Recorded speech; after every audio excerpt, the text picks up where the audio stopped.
안녕하십니까. 2019년 12월 25일 새벽 모의 팩트 시작하겠습니다. 오늘이 25일이죠. 이제 내일이면 4+1 여기서 마련한 선거법 개정안이 이제 국회에 표결에 돌입하게 됩니다. 물론 4+1 그러니까 자유한국당을 제외한 나머지 민주당과 군소정당, 여당과 준여당 이런 것이 합치면 과반이 훨씬 높기 때문에 충분히 선거법 개정안은 통과될 것입니다. 저 같으면 이걸 막기 위해서 정말 비폭력 저항 운동을 충분히 할 수 있을 텐데 한국당은 그런 전투력은 없는 것 같습니다. 왜 그러냐면 지난번에 그 상정할 때 보니까 그 국회 본회의장 들어가는 문이 몇 개 안 되거든요. 그런데 그걸 하나 못 막아서 나를 밟고 가라 그렇게 얘기를 했으면 밟고 가도록 해야 될 거 아니겠습니까? 거기에 인간띠라도 만들어서 본회의장 문 몇 개 되지도 않는데 거기를 에워싸면 정말 밟지 않고는 민주당 또는 군소정당 의원들이 들어갈 수 없도록 충분히 할 수 있는데 한국당이 그렇게 거기 그 정문 앞에 있을 때 그 옆문으로 유유히 들어갔다는 거 아닙니까? 이런 정도의 아이디어를 가지고 과연 대여투쟁을 할 수 있는가? 저는 뭐 대단히 회의적입니다. 그것 때문에 내일 선거법은 통과될 것이다 이렇게 봅니다. 자, 그런데 이걸 가장 강력하게 연동형 비례대표제를 가장 강력하게 추진했던 곳이 어디죠? 정의당입니다. 이 정의당 심상정 대표 요즘 아마 울고 싶을 겁니다. 그래서 어제 최고위원 회의에서도 발언을 안 했습니다. 왜 안 했겠는가? 정말 말을 하면 울고 싶어서 주여 주여 오 주여 어디로 인도하시나이까? 쿠어바디스 심상정입니다. 왜 그러냐면 작년 12월 달에 기억나시죠? 손학규 바른미래당 대표가 연동형 비례대표제 등을 도입하자고 그러면서 단식 투쟁을 했습니다. 그때 단식 투쟁이 오래 가니까 뭐 자유한국당을 비롯해서 민주당 뭐 이런 데까지 전부 다 해서 우선 손학규 민주당 대표의 단식 투쟁만은 막아야 하는 것 아니냐, 사람 생명이 중요한데 라고 얘기를 해서 뭐 합의를 했는데 그때 뭐 연동형 비례대표제 이것도 도입을 검토한다. 그 얘기는요 검토한다는 거죠. 검토한다. 그건 일단 단식을 풀어야 하니까 목숨을 걸고 단식한다고 하는데 그렇다고 해서 이쪽에서 그거 못 받아준다 이렇게 매몰차게 할 수 없으니까 일단 단식을 풀도록 하기 위해서 사실은 뭐 바른미래당도 그렇고 저 민주당도 그렇고 한국당도 그렇고 일단 어느 정도 뭐 긍정적인 사인을 준 것 사실이죠. 그러나 거기에서 검토한다고 검토해서 반드시 되는 건 아니지 않습니까? 그런데 그때만 해도 심상정 대표는 아마 꿈에 부풀어 있었을 겁니다. 드디어 정의당도 원내 교섭단체가 되나? 왜냐면 그때까지는 100% 연동형 비례대표제를 할 것처럼 얘기를 했거든요. 민주당도 그랬고. 그랬는데 연동형 비례대표제를 이제 손학규 바른미래당 대표가 단식을 풀고 나서 연동형 비례대표제를 본격적으로 협의를 하기 시작하니까 아무리 계산을 해도 민주당이 워낙 많은 의석을 잃게 생겼으니까 민주당이 슬그머니 연동형 비례대표제 100%가 아니고 50%로 내려버립니다. 50%. 그때까지만 해도 심상정 대표는 아마 희망의 끈을 놓지 않았을 겁니다. 왜냐하면 50%만 해도 잘하면 원내교섭단체 가능할 수도 있겠다. 내지는 단독으로 원내교섭단체가 안 되더라도 뭐 바른미래당이나 아니면 뭐 민주평화당이나 이런 데 하고 그거 한번 그렇게 한 적이 있죠. 교섭단체를 구성을 하면 되니까 아마 드디어 이제 민주당이 하고자 하는 것 그건 바로 공수처법이죠. 공수처법을 뭐 그게 뭐 정의에 반하든 어떻든 간에 하여튼 그걸 밀어주고 나는 그 반대급부로 선거법 연동형 비례대표제 50% 이걸 도입하기 위한 선거법 개정에 찬성을 해주면 우리가 원내교섭단체는 단독으로 또는 민주평화당이나 다른 군소정당과 합쳐서 가능하겠다. 이런 생각을 주판화를 튕겨가면서 계속해서 했을 겁니다. 얼마나 기분이 좋았겠습니까? 자, 그렇게 해서 올해 4월 달에 패스트트랙에 올렸는데 225대 75 지역구 225석 그 다음에 비례대표 75석 이렇게 해서 올렸습니다. 올렸는데 이때만 해도 비례대표 75석이니까 75석이라고 한다면 대략 한 뭐 10% 정도 받는다고 한다면 300석 중에 그 10% 정도면 30석인데 연동형 50%를 한다면 한 15석 정도는 일단 확보가 거의 가능하다. 왜냐면 지역구에서 어차피 정의당 지역구에서 뭐 기껏해야 한두 석입니다. 한두 석이니까 15석 정도면 한 17석? 17석 정도면은 이제 민주평화당 몇 석하고 이렇게 하면 충분히 원내교섭단체가 된다. 이런 계산을 하고 흐뭇해 하고 역시 패스트트랙에 우리가 동의를 잘 했어 라고 판단을 했을 겁니다. 그렇게 해서 그 패스트트랙 법안 중에서 선거법 법안이 지금까지 왔던 겁니다. 그런데 이게 패스트트랙 과정이 계속 진행이 되면서 민주당이 슬슬 변심을 하기 시작하죠. 자기는 그게 될 줄 알았는데 225대 75석 이것이 될 줄 알았는데 변심을 하죠. 아마 그때 속이 타들어갔을 겁니다. 새카맣게 수치되도록 타들어갔을 겁니다. 이걸 막아야 하는데 막을 방법은 없고. 그런데 계속해서 민주당이 슬그머니 뒷공문을 빼더니 225 이거 안 된다 그래서 250대 50 그게 대략 한 11월 달 지난달 정도부터 이제 그런 얘기가 나오기 시작해서 250대 50으로 슬그머니 또 후퇴해버렸습니다. 이러니까 이제 민주당이 심상정 대표는 야 이거 안 되는데 라고 했지만 기왕 정의의 길이 아닌 부정의의 길을 가기로 한 이상 어떻게 하냐. 그래 그럼 우리가 석패율이라도 챙기자 라는 생각으로 이제 바른미래당과 뭐 이런 이제 민주당을 뺀 3+1이죠. 그러니까 3+1이 합의를 해서 민주당의 최후 통첩을 합니다.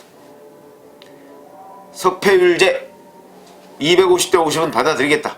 근데 석패율제 이거 해야 된다. 최후 통첩을 합니다. 민주당 이런 식의 협상 한두 번 해보나요? 역시 정의당보다는 민주당이 한 수 위다. 저는 이번 협상 과정에서 아주 뼈저리게 느낍니다. 한 수 위죠. 더군다나 의석이 많지 않습니까? 거기다가 이게 벼랑 끝 전술 뭐 북한에서 배웠는지 모르겠습니다만은 벼랑 끝 전술에는 역시 정의당이 못 당하는 거죠. 민주당이 안 돼 이렇게. 사실 그때 정의당은 저는 벼랑 끝 전술을 썼어야 한다고 봅니다. 무슨 얘기냐? 안 돼? 그래? 그러면 공수처법도 안 돼. 끝. 이렇게 해서 만약에 12월 25일은 오늘까지 왔다. 아마도 민주당이 손들지 않았을까요? 공수처법을 해야 되니까. 공수처법을 해서 무슨 안전보위부 같은 거 하나 만들어야 되기 때문에 그게 훨씬 더 절실하죠. 문재인 대통령 임기 후반기에 권력형 비리에 대한 수사를 하지 못하도록 하려면 공수처를 만들어야 된다. 이게 훨씬 더 절실하죠. 그리고 다음 2022년에 혹시 정권 교체가 되더라도 공수처장 임기가 3년 아닙니까? 그러니까 그 공수처장이 지금 문재인 정부 2년 5개월 정도밖에 남지 않았고요. 공수처법이 통과돼서 공수처가 설치되면 내년 한 7월쯤에 설치가 될 텐데 그렇게 되면 이제 2년도 안 남았습니다.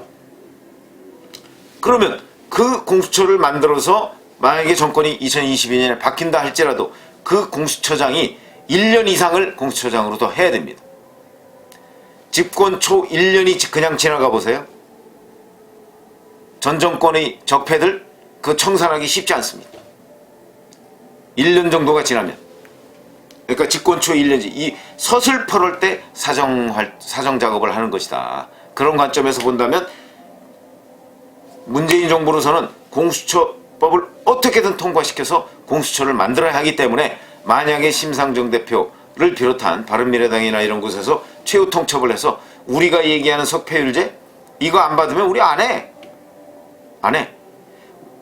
이렇게 만약에 최후 통보를 해서 지금 이 시점까지 왔다고 한다면 저는 민주당이 손들었을 것이라고 봅니다. 공수처를 만들어야 되겠다. 그러니까 공수처를 만드느냐 안 만드느냐 이게 석패율제에 달려있는 겁니다. 그런데 역시 뒷심이 약했습니다. 심상정 대표는 뒷심이 약한 바람에 또 손을 들고 말았습니다. 그러면서 공수처법도 완전히 합의를 해서 심지어는 공수처법에 그 신설 조항 있죠.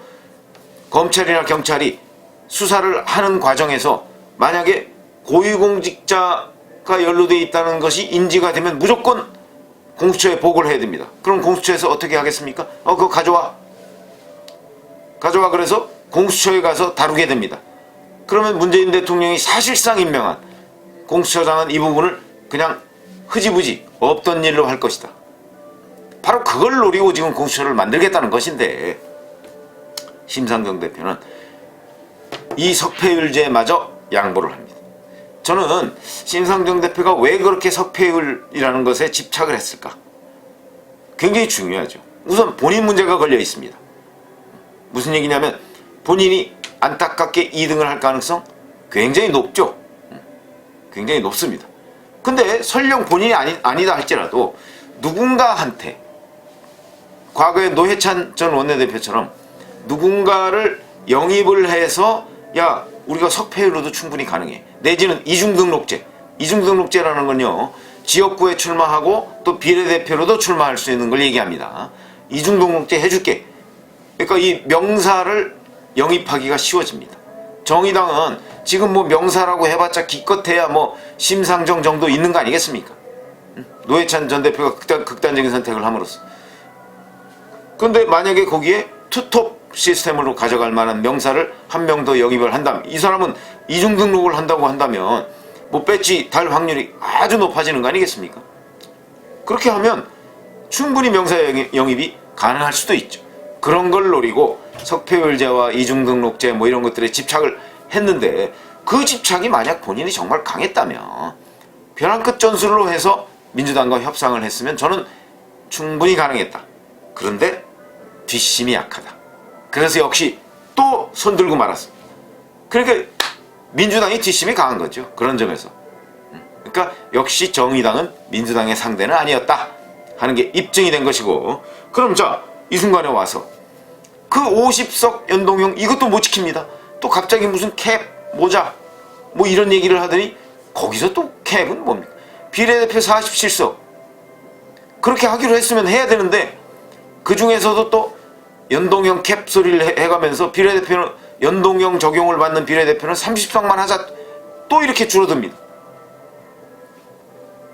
심상정 원내대표는 그때는 아마 저는 한 번쯤 고민을 했을 거라고 봅니다.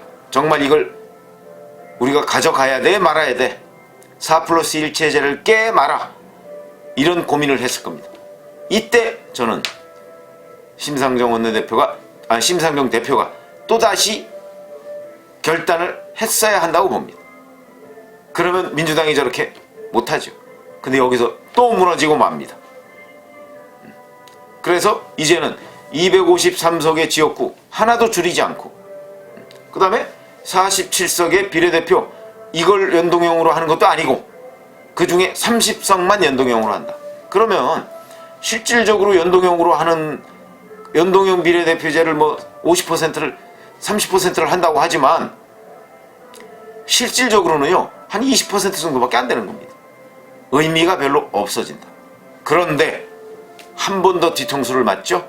맞을 겁니다. 아마 아직은 안 맞았죠.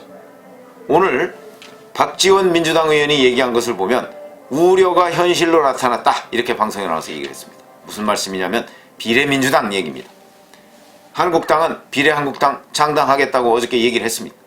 물론 그것이 실제 창당으로 갈지 아니면 엄포일지 그거는 내일 선거법 표결을 하니까 그 표결 전까지 아마 한국당과 민주당 사이에서 지금 치열한 협상이 오갈 가능성이 있습니다. 어떻게 할 것이냐. 거기에서 정의당은 소외돼 있죠.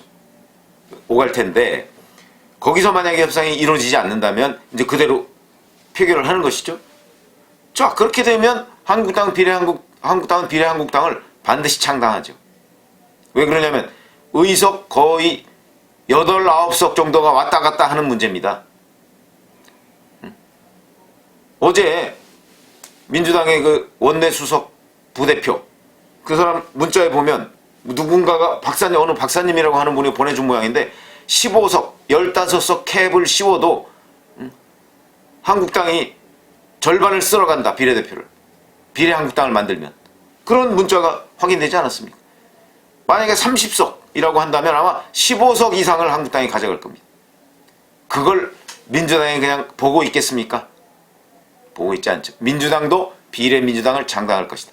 박지원 의원이 오늘 한 얘기가 바로 비례민주당을 창당할 수밖에 없다. 민주당도. 정치에서는 때로는 꼼수가 정수를 이긴다. 제가 이미 예고를 했죠. 비례민주당 창당할 겁니다. 그렇게 되면 이제는 뒤통수를 맞는 겁니다. 심상정 대표는. 그러면 자, 심상정 대표 어디로 가야 하느냐? 주님께 물어봐야 돼. 그런 상황입니다. 코바디스 심상정. 그래서 이런 심정일 것이다.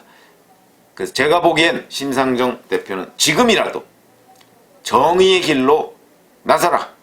지금까지의 협상 다 무효로 하고 정의의 길로 나서는 것이 정의당의 이름 가치를 그나마 조금이라도 지킬 수 있는 것이다. 이런 말씀을 드립니다. 감사합니다.